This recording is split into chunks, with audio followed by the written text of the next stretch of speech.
So ayan po mga kabayan, nandito na tayo sa kalsada at ihatid muna natin si Lola Maring doon sa bahay nila. Ito, magkulong-kulong tayo kasi yung sasakyan natin ay ginagamit din, nag-iigib. While nag-iigib po mga kabayan, ito naman pinuntahan namin si Lola Maring, no? Binablog namin si Lola Maring.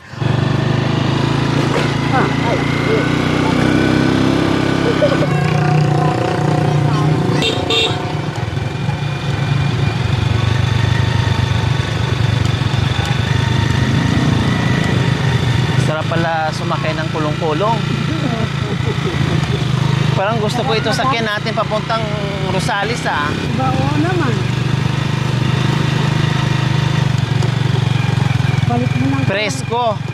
Palit mo ng kolong-kolong yung kotse mo. Ano, Bek? Palit tayo? Palit mo ng kolong-kolong madam para may kolong-kolong ka.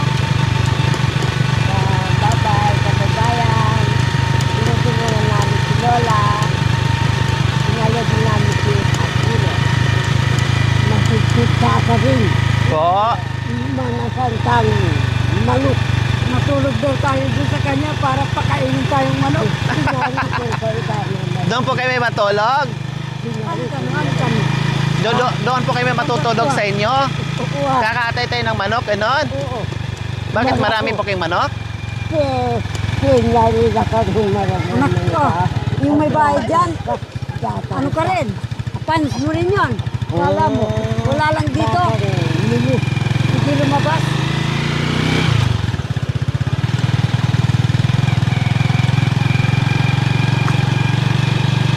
Ang layo ng nilalakad po mga kabayan. So dito po mga kabayan, no? Malayo. Dito pa lang, nakasada yung daanan, malayo na. Talagang napakatibay ng mga kasukasuan tuhod ni Lola Maring. So dito na po. Ayan, dito na po kami mga kabayan sa bahay ni Lola Maring, kung saan ito yung bahay ng kanyang anak. Oh, hali po kayo la. Siya na po bahala la.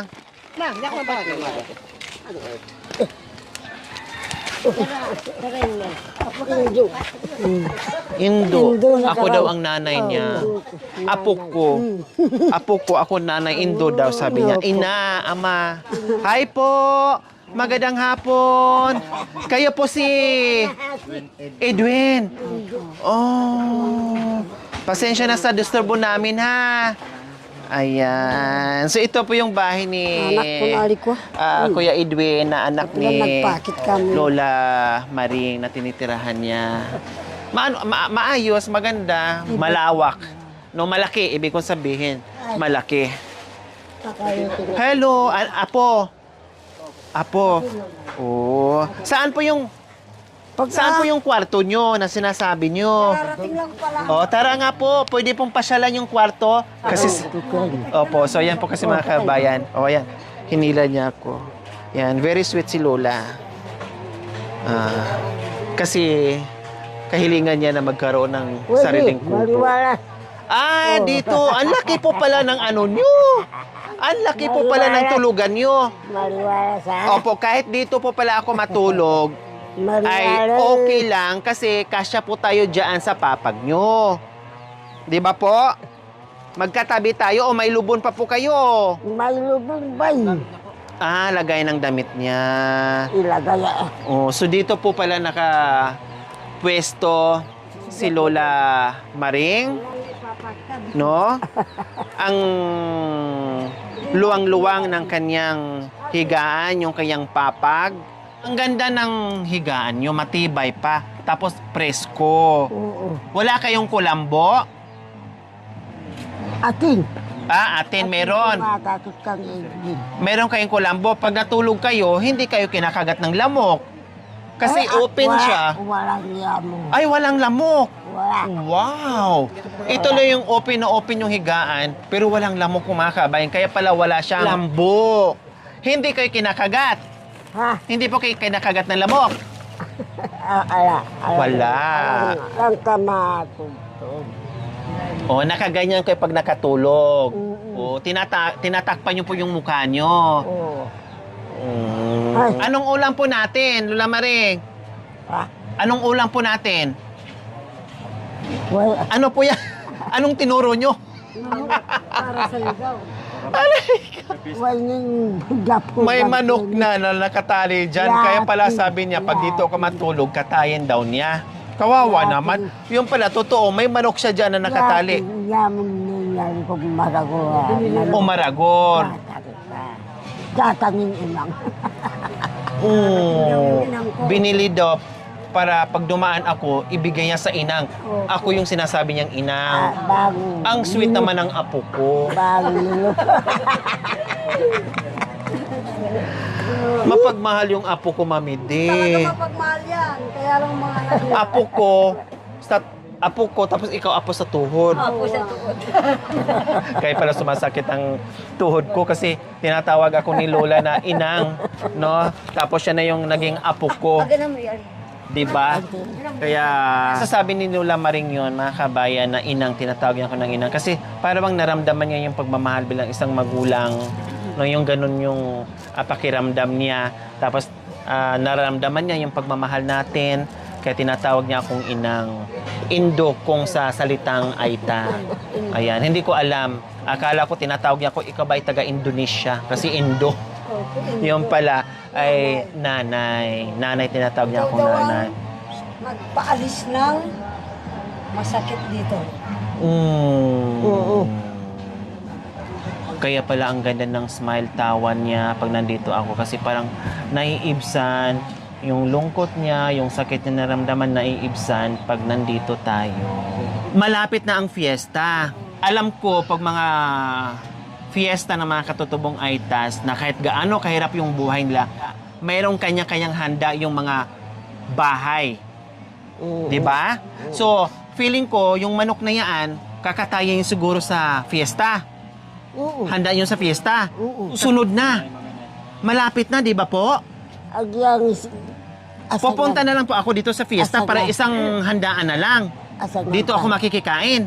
Agyang asal ng tana. Pista na. Opo, kakatayin daw sa fiesta. Lulutuin sa fiesta. Oh, Para sa'yo daw. wow. Okay, di pupunta pa ako dito. Para matikman ko po yung manok na yan. Ali, nini. Ngayon daw mataya. Ay, saka na lang. Sa fiesta na lang.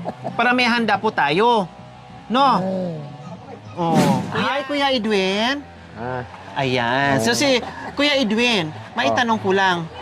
Ilang taon na si Lola Maring? Yun nga yung problema ko. Na, hindi- Hindi ko rin alam ang edad niya dahil nung ano kasi hindi alam yung nung unang panahon kasi yung matatanda hindi nila alam yung ano edad nila. Kumbaga Kaya wala kami mga birth certificate, ganun. Wala silang hawak. Wala. Kaya palatandaan na lang is yung buhok nila na nakumuti. Yung buhok na lang ang palatandaan namin dahil Pag puti na, ibig sabihin matanda na. Oo. Senior na, ganun. oh, Pero sa tingin ko po, Kuya Edwin, yung edad ni Lola nasa mga 80 plus. 85. More or less 85. siguro nga. Mga ganyan. Kumusta naman po, Kuya Edwin, si Lola Maring dito? Mabuti naman po siya. Dahil nung marami kasi kami magkakapatid. Ay nung ano dahil yung mga kapatid ko nasa kabila, pinunta ko siya dito. Ilang kayo magkakapatid? 7 kami magkakapatid eh. Nabuhay. Oo. Oo. Tapos sa 7, kayo lang ang nagkup-kup kay Oo. Lola Maring. Salamat, Kuya, ha? Salamat, Kuya Dahil Edwin. nasa ano kasi wala sa baryo yung mga kapatid ko ngayon. Ang ginawa ko dahil matanda na nga siya, baka hindi natin maano, baka Tama. magka-problema siya. Malayo sa baryo. Wow. Hindi na ako Salamat ganun. naman, Kuya Edwin. Naisip niyo po Pinupupos siya. yan. Salamat naman. Kasi magulang ko naman yan eh. Opo. Pero, Kuya Edwin, at least nakausap kita, no? Ang sabi ni Kuya Edwin is, 7 sila magkakapatid. Yung mga kapatid ni Kuya Edwin nasa kabundukan nakatira. So ngayon, sa lahat ng magkakapatid, nandito si Kuya Edwin sa proper ng barangay. So kinuha niya si Lola kasi iniisip ni Kuya Edwin baka mapaano, Baka mapaano siya. at siyempre magkasakit dahil hindi talaga maiwasan yan pag may edad na talaga Oo. magkakasakit ka. Mas maganda dito, mas mainam kasi just in case na magkaroon ng emergency o problema si Lola Maring, madaling maitakbo ni Kuya Edwin. May dali sa Kumbaga hospital. mabilis sa luluhan. Oo. So yun po yun. Na-appreciate ko po yun Kuya Edwin. Salamat ha bilang isang anak na talaga nandyan kayo, hindi kayo nakalimot sa magulang nyo. Kailan, Kuya Edwin, nakita kasi namin o nasundan namin si Lola Maring, ako'y natatakot. Kasi, habang binaybay namin yung kalsada, habang nakasunod kami kay Lola Maring, dumadaan siya sa gitna ng kalsada, baka mamay mahagip. Yun nga yung sinasabi ko rin sa kanya, pagka maalis siya dito, pumupunta sa mga apo niya doon, tatabi ka ako, baka masagi ka Mabundol. ng mga mabundol siya ng mga sasakyan. Ang ginagawa naman niya, pagka umaano yung mga apo niya doon, tinutulungan siya para ibabalik dito. Parang sinusundo pa. Oo. Kasi sabi niya, may pananim po kayo doon na kardes. Oo, Napuntahan po namin yon. Oo, doon. Sabi ko, Lula, paano yung nakayanan? Delikado yung ginagawa yun. Saan ba ang punta nyo? Sabi niya, manguha daw po siya ng kardes kasi igugulay niya. Oo. No? Kaya ko, nasaan yung mga apo? Ba't hindi po kayo sinamahan? No? Siya lang daw. Alam naman din natin mga kabayan, pag mga ganito, minsan aalis na lang, na hindi nagpapaalam, Oo. no? At naiinip dito sa bahay, gusto nila lakwatsa din, yung parang meron silang pinagkabisi-bisihan, mga Oo. ganon. Kaya si Kuya Edwin, hindi nagkulang, kumbaga sinasabihan din niya yung magulang niya na tabi, no? Pag Oo. umalis ka, kailangan sa tabi ka, wag ka sa gitna dadaan kasi delikado. Pero pag umaalis pag umaalis si Lola Maring, pinapasundo rin ni Kuya Edwin. Siyempre nag-aalala. Oo, nag-aalala. Diba? Nag-aalala din. Dahil minsan, naisip din niya yung ibang apo niya doon sa gabi doon. Ngayon, pagka dumating siya doon sa mga apo niya doon, ipapaano na naman nila. Papasundo. Oo, papasundo ko na naman siya. Pero, Kaya, Kuya Edwin, nabanggit niya sa akin kanina, sabi niya, kahilingan niya, sabi niya, sana magkaroon ako ng ilang pirasong yero. Kasi gusto daw yun niya nga yung magbukod. Yun nga yung plano ko din sa kanya dahil doon yung kasi ano ninyong pera sa amin, sa kanya nga pinambili nga namin ng bigas. Opo. Tapos ito yung manok nga yung nabili. Para sa fiesta. Para sa pesta. Yun naman ang sabi niya sa akin din. sabi ko Totoo nga po pala mga kabayan na pinambili ng bigas, pagkain, tapos manok para sa fiesta. Kasi talagang ganito sila. Kahit gaano kahirap yung buhay dito, may kanya-kanya silang handa bawat bahay. Oh, 'di ba? So ngayon, Kuya Edwin, bakit gusto niyang magbukod na maganda naman na yung kanyang higaan dito, maganda naman na nandito sa loob ng pamamahay nyo, at the same time makikita nyo sa lahat ng oras kasi isang bubong kayo. Bakit gusto pa po niyang magbukod? Diyan, talagang gano'n nga siguro yung dahil matanda na nga, gusto niya magbukod. Ang inaano ko naman sa kanya, dahil buhay pa naman kami mga anak niya, yun nga yung inaano ko sa kanya na ipiprepare ko siya ng isang kwarto. Dahil maluwang naman itong bahay ko. So, yun ang ano ko sa kanya. Parang ito yung pinakakwarto niya. Oo. Kaya sabi ko rin sa kanya, Lula, tama na yon kasi buti nga, swerte kayo, no, kasi may isang anak kayo, no, na nag-aalaga sa inyo, na pinatira kayo. No, huwag na kayo magbukod kasi delikado, baka mamaya hindi kayo mabantayan sa gabi, baka wala kayong kasama. Sinasabi ko nga rin sa kanya. Di ba po? Kahit sabihin mong kasi, malapit sa bahay, magtayo ng kubo dyan malapit sa bahay ni Kuya Edwin, ganun pa rin. Kasi sa gabi, unlike dito, anytime marinig nila, no? Isang tawag lang ni Lola Maring ay masakluluhan ka agad. Pag yung kapitbahay lang, siyempre sa gabi, importante sa gabi, may kasama si Lola Maring, mag-isa siya doon, wala. Kaya yun po yung... Sinasabi ko nga rin sa kanya, huwag ka nang magbukod. Total, nandito na mga ako at saka yung mga apo mo. Pagka pumupunta, nagtatrabaho ako, yun, dyan naman yung mga apo na mag-aalaga sa'yo dito sa bahay. Tama. Sa palagay niyo, Kuya Edwin? Lagi kong inaano sa kanya. Sa palagay niyo po, Kuya Edwin, bakit kayo gusto niyo magbukod? Dahil ba may mga anak na apo makukulit? Talagang ganyan? Maingay? Pagka napikong kasi siya, yun sa mga apo, yun. Kaya gusto niya magbubukod siya. Inaano ko naman sa kanya, kung magbubukod ka, sino naman ang mag-aano sa'yo? Alaga? Kung halimbawa gusto mong kumain, sino magsasayin para Tama. Maghain, magsain. Yun ang inaano kong lagi namin sa kanya. Tama. Pero, nung in-explain ko sa kanya, sabi ko, Lola Maring, wag na po kayo magbukod, ha? Tama na yun, nandyan na po kayo sa puder ng anak nyo. Maganda po yun. Para anytime, isang tawag mo lang, nandyan ka agad sila. Nung bandang huli, sabi naman niya, siguro na-realize din niya, sabi naman niya, wag na lang, wag mo nang problemahin, okay na yun. Doon na lang ako. Di ba, Mami D, sabi niya, Sabi naman niya sa akin, kasi sabi ko, wag na. Kasi mahirap yung magbukod ka na, matanda ka na. Buti sana kung malakas, Ay, kung pwede, malakas, no? pwede Na sana kaya kung pa niya malakas pa magsaing, siya. kaya pa niya lahat-lahat. Oo. Okay lang yun. O yung igib pa na, ang tubig pa naman dito kalayo. Ay, nako. Oo. Yan ang pinaka... Yan ang lagi kong saklap. sa kanya. Isa sa pinakamasaklap dito sa mga katutubong aitas is yung tubig. Oo. Oh, si Kuya Edwin na, pati si Kuya Edwin nakapagsabi na super hirap kay kami. Nahirapan kami sa pagpapatay sa bahay ni Mami D. Inabot ng matagal kasi sa Oo. tubig, siyam-siyam. Abutin ka ng Ay, siyam-siyam. oo. Grabe, totoo po yan. Okay, nandito kami, Kuya Edwin, Lola Maring, kasi meron tayong mapagmahal na sponsor na nagpapaabot po sa atin ng biyaya.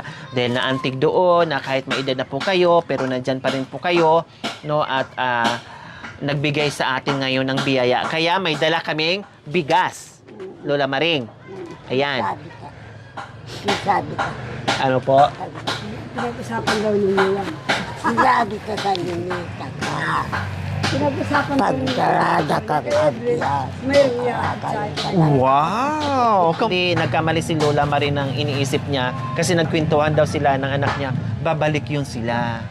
May dalang bigas yun. Totoo nga naman.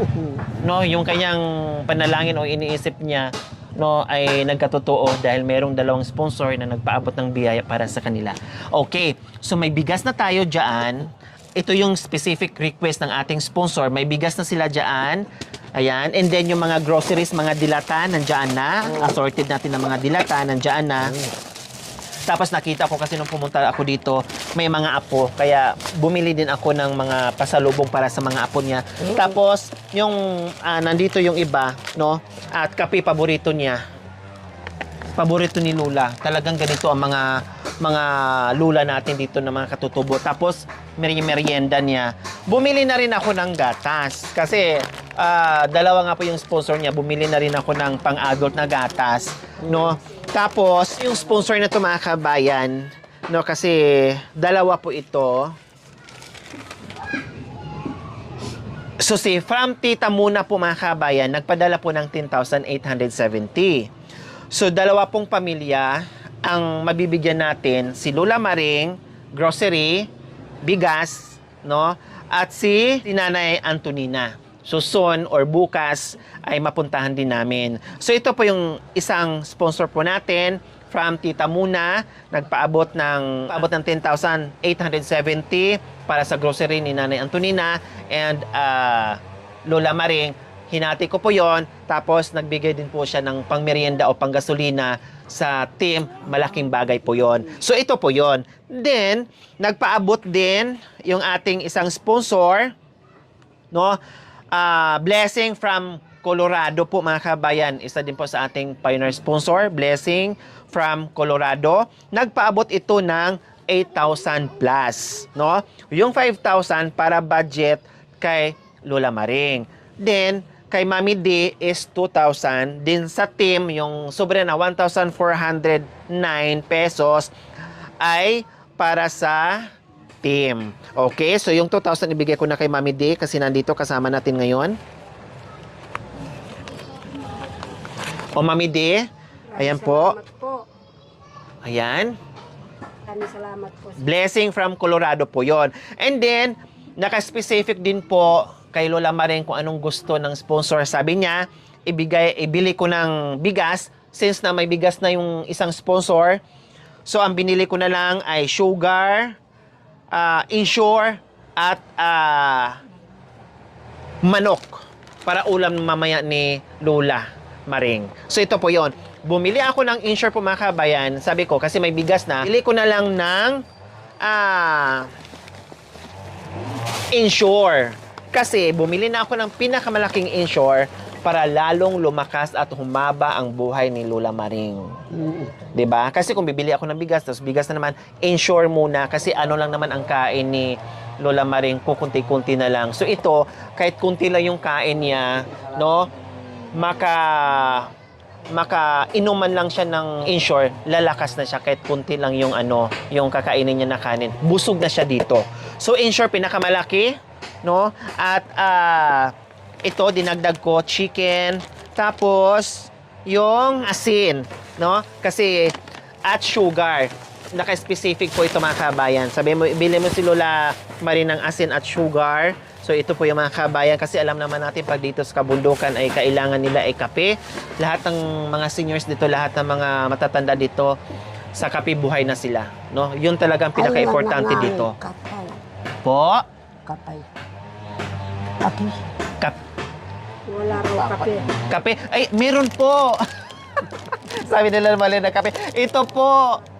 Ito po yung kape. Pero, magkape kayo halimbawa sa umaga kasi alam ko na talaga mahilig kayo sa kape. Pero pag gabi bago kayo matulog, mag-insure po kayo, ha? Gatas, ha? Para lalakas kayo. Ha? Lola Maring? So, ayan, no? And then, noong nakaraan, nabigyan din ng 5,000. Kaya lahat ng sponsor natin, yung dalawang sponsor ay gusto mga grocery. At kailangan ni Lola para hindi na daw si Lola pupunta kung saan-saan o bibili ng kailangan niya. Tayo na mismo ang mamili at ihatid natin dito at para hindi na aalis si Lola Maring. So ayan, muli, maraming salamat. Blessing from Colorado. Nagpadala ng 5,000, giniresinin natin at importante sa lahat, binili ko ng insure. Ang insure po almost 3,700 ang pinakamalaki. Mahal po talaga ang insure. Then, maraming salamat din po from Tita Muna. Nagpabili ng grocery para kay Lola Maring and then binili ko na rin si Nanay Antonina, ihatid ko po bukas plus doon para sa merienda at panggasolina ng team. Maraming salamat po mga kabayan. Hindi na ako nagtira ng cash po mga kabayan, no, kasi may cash naman tayo na binigay kay Lola Maring nung nakaraan 5,000. So ang utos ng ating sponsor ay ibili natin, i-grocery natin ng pangangailangan ni Lola Maring. Kaya maraming salamat po sa walang sawang pagmamahal sa aking munting adikain na talagang lumawak dahil po sa inyong pagmamahal. No, hindi ko po kayang palawakin yung aking adikain kung hindi po sa tulong nyo, hindi po sa suporta nyo at pagmamahal nyo. At higit sa lahat, napasaya natin yung mga seniors na alam natin yung buhay, nasa dapit hapon na yung kanilang buhay, pero nandito tayo kahit papaano ay naipadama natin yung pagmamahal, no, nararamdaman nila yung pagmamahal natin sa kabila ng kanilang edad. Maraming salamat po. Masaya po kayo, Lola Maring, sa mga dala-dala namin? Ha? Masaya. Oh, noong nakaraan na pag-usapan nyo sa anak nyo na babalik yun na magdala ng bigas, hindi lang bigas ang dala namin, kundi marami pa. Di ba po? Oh, tapos importante ito yung gatas nyo na insure para lalo kayong lalakas. Oh, di ba? Opo. Lalakas sa ituwa. Kuya Edwin, anong mensahe nyo po sa mga biyayang natanggap nyo po sa nanay nyo? Masaya po ba kayo sa mga biyayang natatanggap niya? Malaking pasalamat din po namin magpapamilya kasi kahit papano nabigyan po yung matanda. Kasi katulad nga po din ako na walang trabaho, paminsan-minsan, pa-extra lang ako. Kaya malaking pasalamat din po sa inyo. Kung meron mang pananim sa bukid o sa bundok, hindi sapat. Kumbaga, sakto lang din. Minsan kulang pa. May lang. Kung aasahan, hindi talaga pwedeng aasahan na yun lang. Kailangan talaga maghahanap pa ng iba. Di ba? Kaya malaking pasalamat nga rin po namin sa inyo dahil at least kahit pa paano na supportahan din po ninyo yung pagkukulang sa namin. Salamat po, Kuya Edwin. Okay, so ayan. Siyempre, sino bang anak na hindi matutuwa sa mga biyayang natatanggap sa mga magulang natin? Siyempre, masaya din tayo. Tama yung sinabi. Ang sarap pakinggan sa sinabi ni Kuya sa part na yung pagkukulang, kumbaga, yung hindi niya maibigay na kahit paano nandito tayo na naranasan ng kanyang magulang. Yun yung punto doon. Kaya nakaka-touch yung kanyang sinabi niya. Yung pagkukulang ay naibigay natin sa magulang niya. Salamat Kuya Edwin, na-appreciate nyo ng sobra. Akala salamat. May kami. Sa susunod po ha, Susunod. wag na po kayo umalis, magpaalam po kayo, tapos pag may pupuntahan kayo, magpasama kayo ng apo nyo, tapos dahan-dahan kasi dinadaanan nyo, huwag kayong magpagitna sa gilid ng kidadaan ha. For hanggat maaari, kasi may pagkain naman na, at nandito naman yung anak nyo, huwag na kayong alis ng alis. Lola Maring po ha. Oo. Okay. Ma'am, maraming salamat po sa pinaabot nyo rin sa akin. Hindi ko po malimutan yun. Bless po sa inyo. Sa tulong po ninyo sa kay ng Nanang Maring, maraming salamat po. Hindi po namin malimutan yan. Kahit po si Edwin, talagang maraming nasasabi po ng manugang, hindi nila magantian daw po yun. Ako rin po, sinabi ko na ako rin. Wala akong maiganti. Maraming salamat po. Ayan, God so bless you po. muli maraming salamat po from Tita Muna and blessing from Colorado. Maraming salamat po sa inyong ginito ang puso. Nawa ipagpalain po tayo ng Panginoong Diyos araw-araw. Nawa ibigyan po tayo ng kalakasan ng katawan sa araw-araw. Nawa ibigyan pa po tayo ng mahabang buhay po. Sa ganon, marami pa tayong mapasa na hindi lang si Lola Maring, kundi marami pa. Ito pa rin po ako matutulog, tabi tayo. Matutulog ka. Dito ako matudtod, tabi po tayo. Isipin kayo kano. Oh, misipin kita. Opo dito. Dalawa tayo. Oo, sige. Patayan kami. Tara na mo tayo. Bumagam na nasi ipakit mo. Patay na yung manok para may pang-ulam. Ito, wag na. Sa fiesta na lang kasi isang araw na lang kinabukasan, fiesta na, para mayroon kayong handa. Ito, manok din po itong dala ko.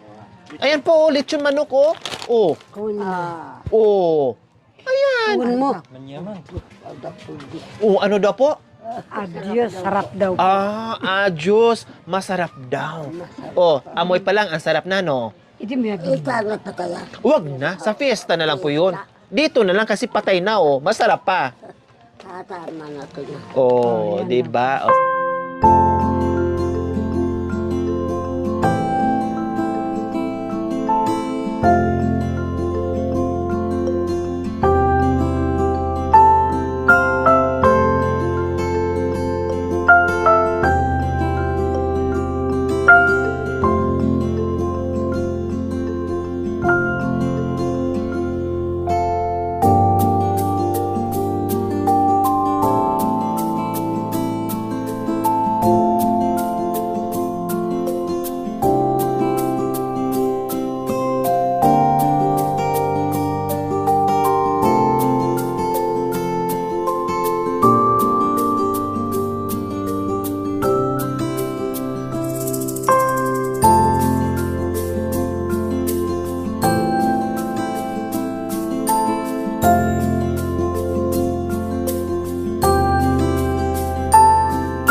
Gabi na, wala nang araw. Buwan na ang pumalit. Ayan po, buwan ang pumalit. Hindi pa tapos mag-igib anong oras na mga kabayan. Ganun talaga. So ito po yung mga kabayan. Hindi lahat ng ginagawa namin dito ay naka-vlog. Behind the camera, tuloy-tuloy yung ginagawa dito sa kabundukan. No? So magantay muna tayo, tambay muna tayo sa baba kasi malayo pang iniigiban. Dito muna tayo. Madilim mga kabayan. Pero ang taas ng araw. Opo. Nakikita nyo ba ang daan, Mamidi? Nakikita ko po. Ha? Nakikita. Anong kulay? Patingin nga. Lawan naman. Grabe naman yung mata nyo. Kita naka-sunglass, kitang-kita nyo pa rin yung daanan. Dandahan po kayo, ha? Ayun mga kabatid ay nakarating na rin kami.